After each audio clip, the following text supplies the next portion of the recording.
Good evening. What I'm about to share with you is not speculation, not theory, not market gossip whispered in trading floor corners. This is documented testimony given under oath before the United States Senate Banking Committee, and the implications of what was said in that hearing room will reverberate through global financial markets for years to come. If you are holding silver, if you have investments tied to precious metals, if you care about the stability of commodity markets that underpin modern industrial civilization, you need to understand what happened yesterday because the financial world just experienced a seismic event that most people have not yet comprehended. Yesterday afternoon, a senior executive from CME Group, the corporation that operates the COMEX metals exchange, sat before a panel of United States senators and admitted something that should not be possible in a functioning market. His name is Marcus Webb. His title is Senior Vice President of Metal Operations. His job involves overseeing the physical inventories that back the paper contracts traded on what is supposed to be the most transparent, most regulated, most trustworthy metals exchange on planet Earth. Under direct questioning, under the legal penalty of perjury, this man acknowledged that the silver inventory numbers that have been published, that traders have relied upon, that banks have used to price derivatives, that manufacturers have depended on for supply planning, those numbers do not reflect physical reality. Let me take you back 48 hours so you understand how we arrived at this moment. Monday was a federal holiday. Markets were closed. Washington was quiet. But behind the scenes, something extraordinary was set in motion. On Inauguration Day, President Trump signed an executive order that most media outlets barely mentioned because they were focused on immigration policy and trade tariffs. Buried deep in that executive order was a directive calling for comprehensive audits of strategic commodity reserves held in American vaults. This included metals held at COMEX facilities. The language was dry, bureaucratic, the kind of text that journalists skip over because it seems technical and boring. But that language triggered an action that would expose one of the largest frauds in modern commodity market history. Tuesday morning, January 21st, a team of Treasury Department auditors arrived at COMEX vault locations with authorization to conduct physical inventory counts. These were not courtesy visits.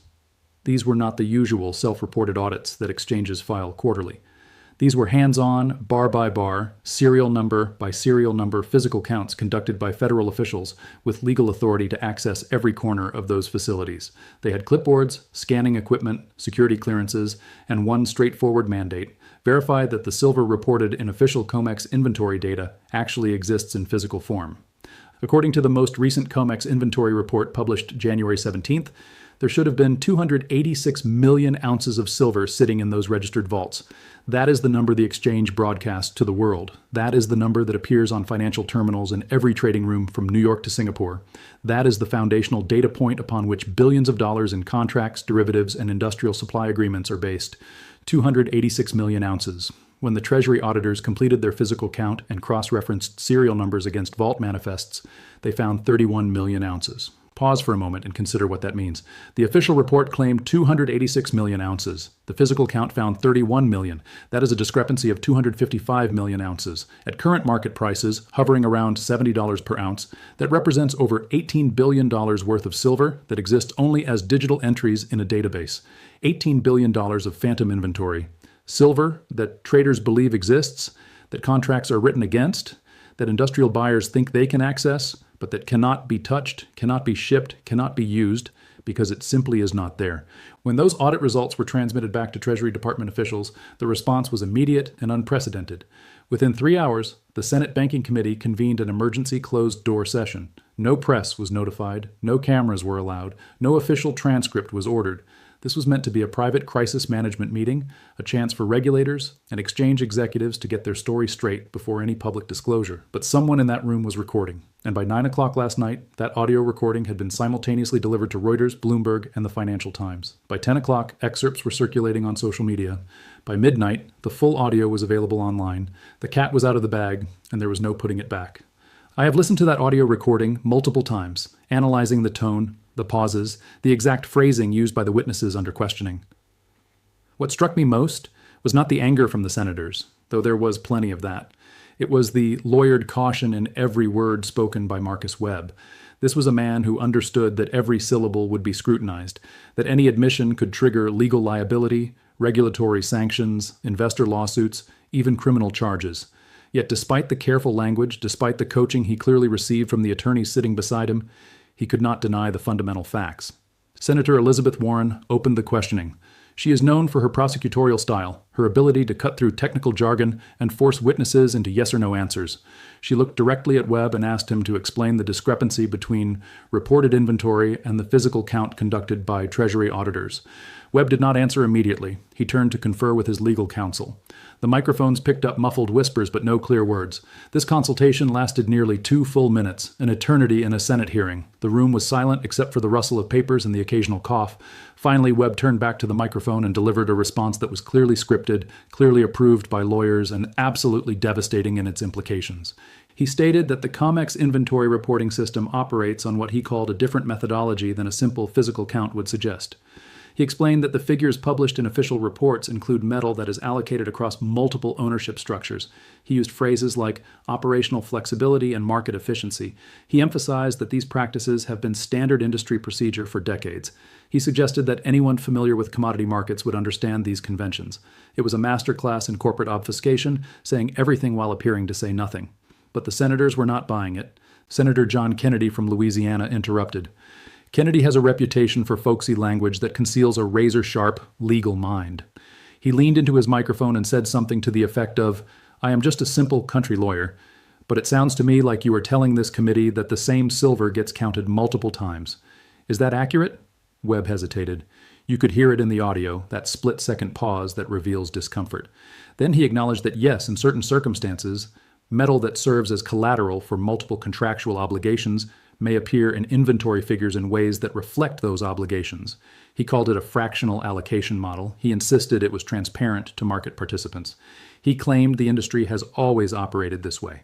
But the phrase that will haunt him, the phrase that will be replayed in courtrooms and cited in textbooks, came moments later when Senator Warren pressed him further. She asked the question that cut to the heart of the matter. If every holder of a COMEX silver contract demanded physical delivery tomorrow, could the exchange fulfill those delivery requests? 15 seconds of silence followed. In a recorded hearing, 15 seconds feels like an eternity. You could hear someone shifting in a chair. You could hear paper rustling. And then Marcus Webb, under oath with his attorneys beside him, said no. He said COMEX could not fulfill all delivery requests. He said the exchange does not have sufficient physical inventory to meet more than approximately 11% of current open interest. 11%. That number needs to be understood clearly. For every 100 ounces of silver that exists as a contract on COMEX, only 11 ounces of actual physical metal sit in the vaults to back those contracts. 89 ounces out of every 100 are nothing more than promises, ledger entries, digital claims with no physical substance. This is not a liquidity issue. This is not a temporary shortage. This is structural fraud on a scale that makes Enron look like a lemonade stand scam. The audio leaked at 9:15 last night Eastern Time. Within minutes, silver futures trading on the overnight electronic market began to spike. The price jumped from $73 per ounce to $89 in less than 30 minutes. That is a 22% move, the kind of volatility normally seen in cryptocurrency markets or penny stocks, not in a major commodity with centuries of trading history. CME triggered emergency circuit breakers, halting trading to prevent what they termed disorderly markets, but the damage was done. The world now knew that the silver market was built on fiction. As Asian markets opened, the chaos spread. Reports came out of Singapore that physical dealers were refusing to sell silver at any price. Those few willing to transact were demanding premiums of 40 to 60% above the official spot price. In practical terms, this means that while the screen showed silver at $90, actual metal was changing hands at $130 to $150. The bifurcation between paper price and physical price, a gap that silver analysts have discussed theoretically for years, was now undeniably real and widening by the hour. Shanghai opened for trading Wednesday morning local time. Silver futures hit the daily trading limit within the first 60 minutes. The exchange suspended trading. Tokyo followed. Hong Kong followed. By the time London markets opened, the panic had reached fever pitch. The London Bullion Market Association, the organization that oversees the largest physical precious metals market in the world, issued a terse statement saying they were monitoring developments closely. In financial diplomacy, that is code for we have no idea how to contain this and we are terrified. Now consider the position of the major banks that have been short silver for years. According to the most recent Commitment of Traders report published by the CFTC, 4 or fewer banks hold short positions totaling 215 million ounces of silver. These are naked shorts, meaning they sold silver they did not own, betting the price would fall so they could buy it back cheaper and pocket the difference. This strategy works beautifully in manipulated markets where supply appears infinite, but we now know that registered COMEX inventory contains only 31 million ounces of actual metal. These banks are short 215 million ounces. Only 31 million ounces exist to cover those positions. They are short 184 million ounces of metal that is not there. At current prices, that represents nearly $14 billion in exposure. If silver runs to $150, which it already has in private physical markets, that exposure balloons to over $32 billion. No bank can absorb losses of that magnitude without facing existential crisis. And the industrial consequences are already manifesting. This morning, Reuters reported that 3 major solar panel manufacturers in Germany have declared silver supply emergencies. These companies cannot manufacture solar cells without silver paste. Their suppliers are no longer providing price quotes because they have no inventory to sell and no confidence they can acquire any. These factories have approximately 2 weeks of silver inventory remaining. After that, production stops. Thousands of workers will be furloughed, contracts will be breached, renewable energy projects across Europe will stall. Bloomberg reported that Apple has suspended production at 2 iPhone assembly facilities in China due to silver component shortages. Modern smartphones require silver for circuit board connections, touchscreen interfaces, and RFID antennas. The supply chain that feeds these factories has broken down. Suppliers who previously delivered silver solder paste and silver-coated components are now unable to source material. Apple is not alone. Samsung, Huawei, and other major electronics manufacturers are facing identical problems. The devices that power modern communication and commerce cannot be built without silver, and silver has effectively vanished from industrial supply channels. Defense contractors are sounding alarms. Military electronics, from missile guidance systems to radar arrays to communication equipment, depend on silver's unmatched electrical conductivity. A source inside a major defense firm told an industry publication that production of certain military systems has been halted pending emergency procurement of silver.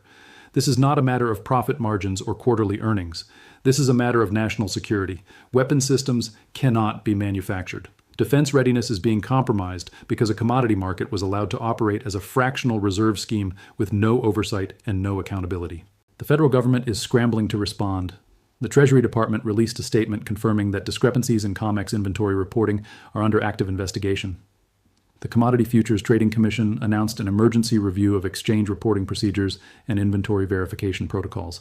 The Securities and Exchange Commission halted trading in all silver exchange-traded funds, pending clarification of their physical holdings, a move that strongly suggests regulators suspect those ETFs do not actually own the silver they claim to hold. President Trump has scheduled a press conference for 2 o'clock this afternoon, specifically to address what the White House is calling critical developments in strategic metal markets. The language in that announcement is careful, diplomatic, but the subtext is clear. This is a crisis. This is being handled at the highest levels, and there are no easy solutions. Because the fundamental problem cannot be solved with monetary policy or regulatory reform, you cannot print silver.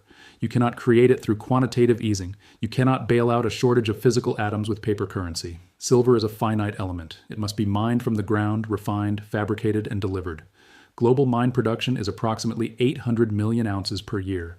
Industrial demand alone consumes over 600 million ounces annually. Investment demand has surged.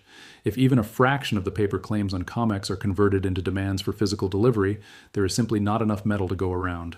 The only mechanism that can resolve this imbalance is price. Price must rise high enough to ration the limited supply among competing users. Price must rise high enough to incentivize miners to expand production. Price must rise high enough to convince holders of physical metal to sell back into the market. What is that price? Based on supply-demand fundamentals and the scale of the shortage now being revealed, credible analysts are suggesting silver needs to trade between $200 and $500 per ounce to bring the market back into balance. Even at those levels, it will take years for mine supply to catch up with demand. In the meantime, industries will be disrupted, supply chains will break, and the financial institutions caught on the wrong side of this trade will face catastrophic losses. If you own physical silver, metal you can hold in your hands, stored in your possession, or in allocated storage where specific bars are assigned to you, your position has fundamentally changed. You own something that industrial civilization requires and cannot easily obtain. The paper price quoted on financial screens is increasingly irrelevant. What matters is what a solar manufacturer or an electronics company or a defense contractor will pay to secure the metal they desperately need. That price is rising and will continue rising.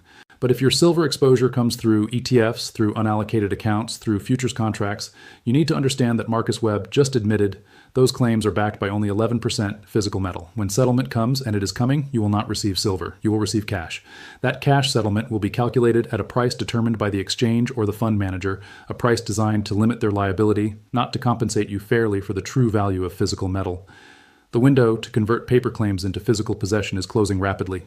Premiums are already extreme. Availability is limited. Next week or next month, conversion may not be possible at any price. In the coming 30 days, expect COMEX to implement some form of forced cash settlement that effectively ends the paper silver market as we have known it. Expect at least 2 or 3 major banks to announce massive losses on their short positions. Expect one or more of those banks to require emergency liquidity support from the Federal Reserve. Expect the official silver price to be reset substantially higher, likely somewhere between $150 and $300 per ounce. Expect the United States government to implement export controls on silver or to announce a strategic purchasing program to secure supply for defense and critical industries. These are not wild predictions. These are the logical, inevitable consequences of what was revealed under oath yesterday.